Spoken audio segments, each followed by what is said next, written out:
si l'art disparaissait... Je pense que le monde serait plate. On serait toutes pareilles, on serait toutes monotones, genre. Parce qu'il n'y aurait plus rien d'intéressant.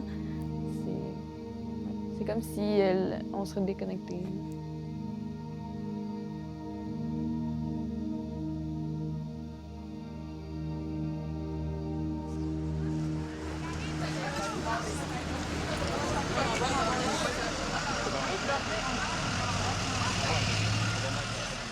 Ben de pouvoir sortir de même avec l'école, ça m'a vraiment fait sentir comme, ben oui, c'est sûr, libre, mais comme une personne nouvelle. Tu sais, comme normalement, quand on est à l'école, tu sais, souvent, on est traité comme différemment, tu sais, comme si on ne comprenait pas trop les choses adultes, tu sais.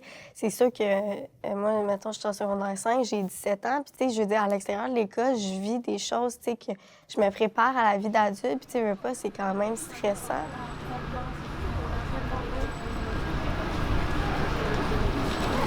Alors, la photographie, ça existe depuis déjà un bon bout de temps. La lumière entre par un seul endroit, l'objectif. Et quand la lumière entre, eh bien, elle traverse, puis elle va apparaître sur un écran. L'exploration culturelle se veut répondre à un besoin que des élèves ont mentionné il y a plus d'une dizaine d'années. À la fin de leur secondaire, j'avais des élèves définissants qui étaient heureux de terminer, d'avoir leur diplôme, mais ils sentaient qu'ils étaient des coquilles vides, qu'il leur manquait quelque chose. Et c'est là que je me suis aperçu que c'est de la culture, c'est ça qui leur manquait. C'est beau avoir un diplôme, mais on est plus que ça, on est des êtres humains. Et de là est née un peu l'idée du cours. C'est comme ça que c'est né. Je l'ai proposé à la direction qui a tout de suite accepté. Le cours s'est bâti au fil des années. C'est bâti aussi avec mon réseautage, partenariat, collaboration avec les institutions, tant les institutions muséales que des conférenciers, des musiciens, les différentes formes d'art qu'on explore, et l'histoire, le patrimoine aussi qu'on explore à travers le cours durant l'année.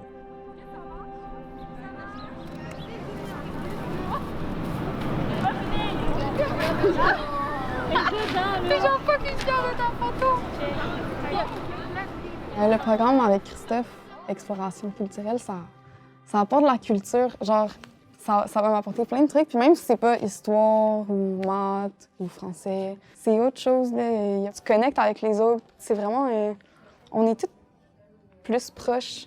Si j'avais été dans un autre programme avec la même classe, ça aurait été plate. Mon année aurait été vraiment plate. Mais ce cours-là, je trouve ça vraiment, vraiment important que tout le monde puisse avoir ça.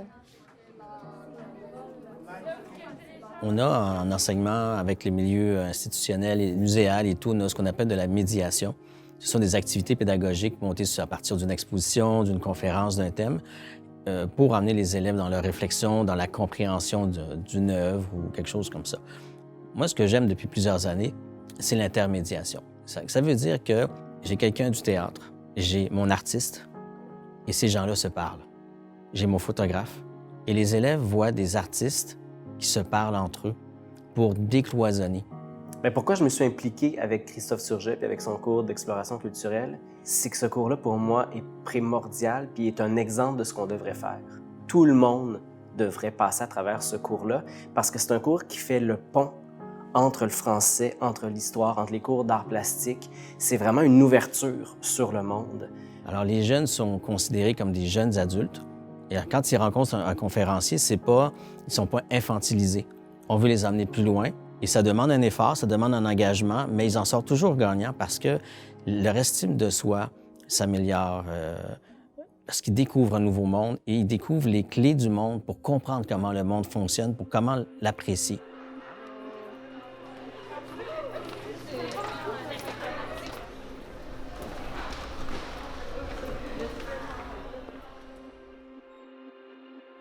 Chaque fois qu'un suicide fait la première page des journaux, chaque fois qu'une vedette ou un personnage à la télé s'enlève la vie, il y a une augmentation du nombre de suicides.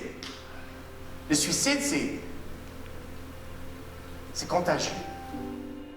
Eh bien, la liste des choses parfaites, c'était une liste de choses à ses yeux qui étaient parfaites pour convaincre sa mère que la vie avait été importante pour pas qu'elle abandonne, dans le fond. Ben, la pièce de théâtre est vraiment venue chercher au niveau... parce que j'ai déjà eu une expérience avec la mort comme ça, puis c'est vraiment venu chercher J'ai compati avec le personnage, puis c'est vraiment me chercher profondément. Puis j'ai vraiment aimé ça, j'ai vraiment trouvé ça intéressant, puis triste en même temps. Je trouve que juste de voir le côté comme, ben en même temps, si on va se le dire, c'est dramatique, mais en même temps le côté positif, puis comme on a transformé ça en humour totalement. Je trouve que de voir le contraste entre les deux, là, c'était vraiment le fun. Le programme permet aux élèves de créer leur propre cheminement personnel. C'est pas un curriculum imposé par le ministère. Et quand on parle d'expérience humaine, on parle de processus, on parle de cheminement. Ça demande de l'introspection, ça demande de la réflexion et ça se fait à l'aide du journal de bord. Alors, dans le journal de bord, on consolide le bagage culturel et à travers ce bagage-là qui se construit, on veut développer l'esprit critique. Et ça prend du temps. Et ce cours-là, c'est un cadeau. C'est un cadeau qui se résume en 2 mots, du temps puis de la liberté. Donc là, je vais vous lire ma réflexion sur le vieux Montréal. Alors, j'ai vraiment apprécié le rallye photo. Ça m'a permis d'exprimer mon imagination et d'explorer le paysage magnifique. J'ai photographié des choses que je n'aurais jamais pensé photographier.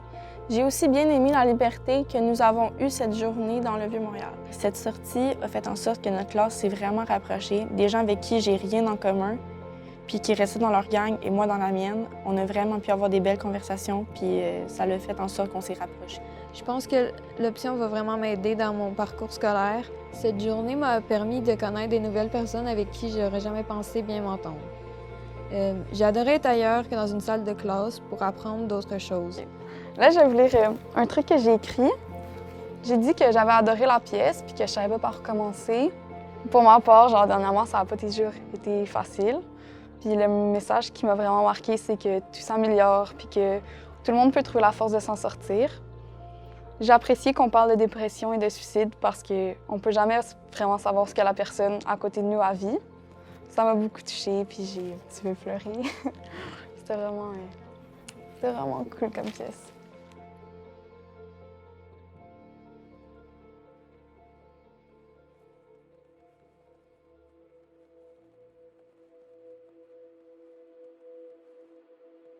Alors, le projet de Fragments de réalité, c'est une belle aventure qui a plusieurs étapes.